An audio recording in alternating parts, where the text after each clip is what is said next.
Безеуден қалай құтылуға болады және ол неден пайда болады?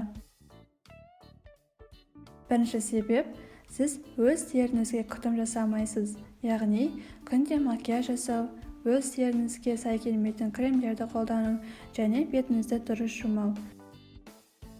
Осылардың барлығы теріге зиян болып келеді. Не істеу керек? Бетіңізді таңда және кешке міндетті түрде жуыңыз. Және ұйықтар алдында да макияжды жууға ерінбегеніңіз жөн. Сонымен қатар, косметологқа барып, өз теріңіздің типін анықтап алыңыз және сол тері типіне сәйкес бет күтіміне арналған заттарды аласыз.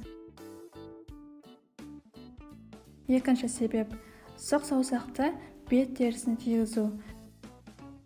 Осы сұқ саусақта у бар және ол бет терісіне бірқатар зияндарын алып келеді. Крем жаққан кезде де бұл саусақты қолдануға болмайды.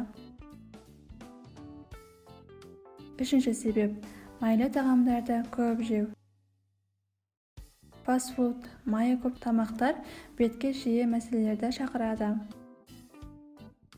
Не істеу керек? Дәрігерге барып, анализ тапсырыңыз және көкөністер мен жемістерді қабылдап, майлы тағамдардан арылыңыз.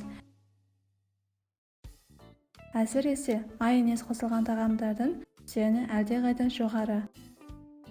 Осындай майлы майонез тағамдарынан бас тартқаныңыз жөн. Безеуге қарсы маска. Айран маскасы. Сізге керек 1 стакан айран, 1 стакан сұлы және кішкене лимон. Айранды және сұлыны блендерге құйып араластырыңыз және 1-2 минуттан соң тоқтатып, лимонды 1-2 тамызыңыз. Пайда болған қоспаны бетіңізге жағып 20 минут ұстаңыз. Процедураны 1 ай бойы күнде жасаңыз.